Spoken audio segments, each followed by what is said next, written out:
I'm not sure, without knowing more facts about how the statute was drafted and being able to examine exactly, the type of legislative interpretation that goes along with that.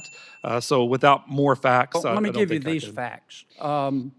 You recited correctly the warrant requirement and the exceptions both for arrest and search and seizure. Suppose the Arkansas legislature said, we appreciate the advice, but we're not going to follow it. We're going to require a warrant for both arrests and for searches and seizures. Okay, and somebody challenged that under the Supremacy Clause. Who would win?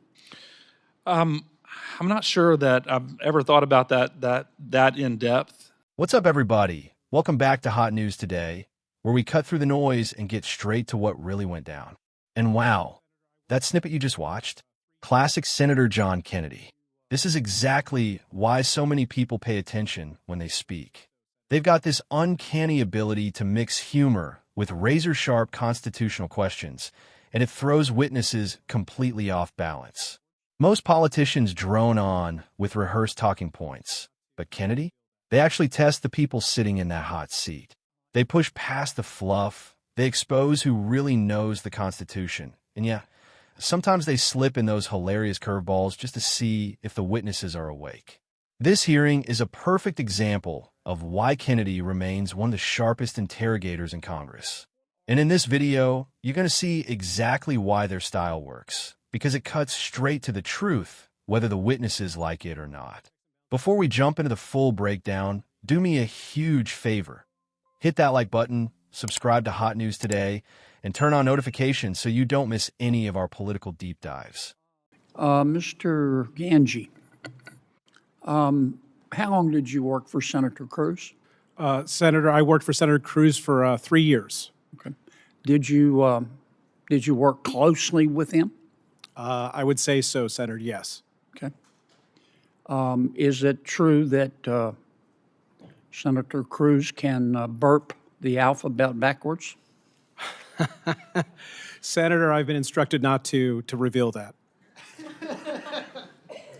Is it true that growing up, Senator Cruz had an imaginary friend who his parents actually preferred?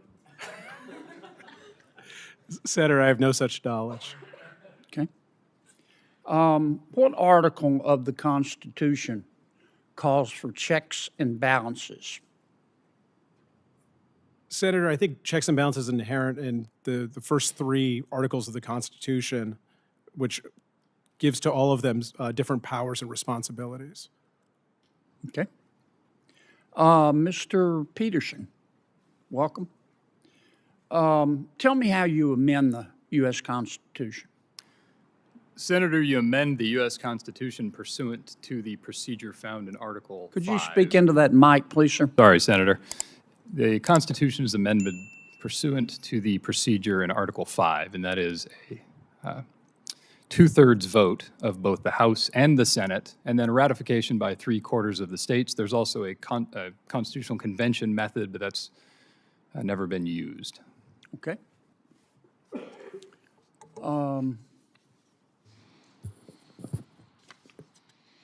Mr. Fowles, how are you? I'm doing well. What's the warrant requirement?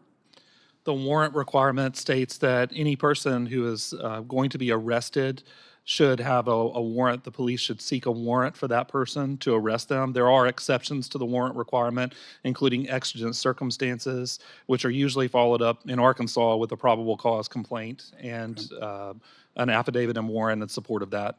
What about to search someone? Do you have to have a warrant? Yes, that is. Let me amend that. Does the warrant requirement apply to search and seizure? Yes, according to the Fourth Amendment to the United States Constitution, there shall be no unreasonable searches and seizures without a warrant. There are obviously exceptions to that as well, including the Carroll-Ross doctrine for movable objects, exigent circumstances when time simply doesn't permit to be able to seek a warrant from a magistrate or a judge. But yes. Could Arkansas decide that it doesn't want to follow the federal rule, that it wants to require a warrant for all arrests and all searches and seizures with no exceptions? They certainly could, Senator. However, as a prosecutor for many years, I understand that those exemptions to the warrant requirement are important for public safety and for law enforcement safety. How could Arkansas do that? Arkansas could pass a law with the state legislature to say that a warrant is required for every arrest that's made throughout the state of Arkansas. And obviously, that would be subject to challenges in both state and federal court. And if Arkansas did that, why doesn't the Supremacy Clause overrule Arkansas? But certainly would be an argument if that was challenged in federal court. Well, who would win? I'm not sure, without knowing more facts about how the statute was drafted and being able to examine exactly, the type of legislative interpretation that goes along with that. So without more facts, Let me I don't give you think I these could. facts.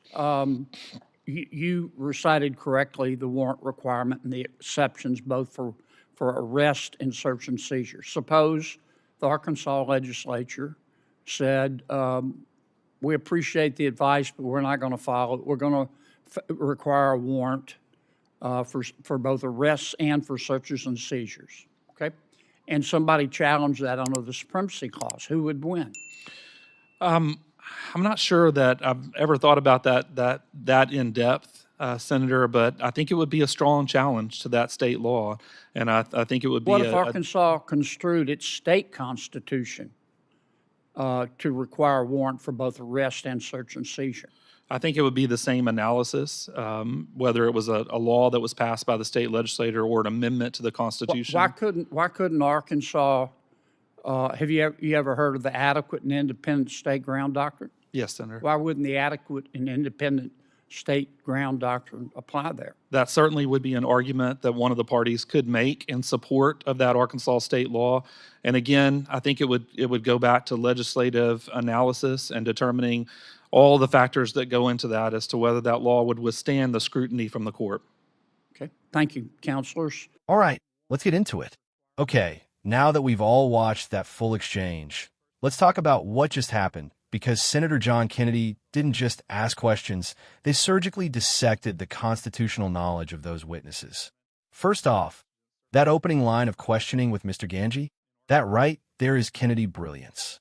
They start with humor, not just to lighten the mood, but to see whether the witness is paying attention, whether they're confident, and whether they can handle pressure. It's a strategy.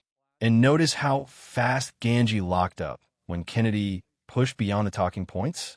That's Kennedy's whole method. Disarm, then diagnose. Then they flip the switch and move straight into real constitutional substance. Checks and balances, articles I through 3, and Kennedy already knows the answers. They're not asking to learn. They're asking to expose who doesn't know. And the hesitation told the whole story. Then comes Mr. Peterson. Kennedy pulls 0 punches. Tell me how you amend the Constitution. Boom, straight to Article 5. And when Peterson mumbled, Kennedy immediately pushed them toward the mic. It's not rude, it's accountability. If you're appearing before Congress, you should be able to clearly explain the most basic constitutional mechanisms. Period. And Mr. Fauchoof, that section was the real test. Kennedy walked them through the Fourth Amendment like a professor leading a student. The warrant requirement, the exceptions, the Arkansas hypothetical. Each step was Kennedy checking. Do you actually know the law, or are you rehearsing it? The moment Kennedy brought up the Supremacy Clause versus the adequate and independent state grounds doctrine, that was master-level questioning. They boxed the witness into thinking it through instead of relying on canned legal jargon. And when the witness struggled, Kennedy didn't mock them. They pressed just enough to make it clear. Know your Constitution if you're going to shape policy. This is why people respect Senator John Kennedy. Not because they're flashy, not because they're political theater, but because they're one of the few who can mix humor, intellect, and accountability in one sitting. Today's hearing proved it again. Kennedy keeps everyone honest. If you enjoyed the breakdown and want more no-nonsense political insight, don't forget to like, subscribe, and drop a comment telling me what moment stood out the most to you. This is Hot News Today, and I'll catch you in the next one.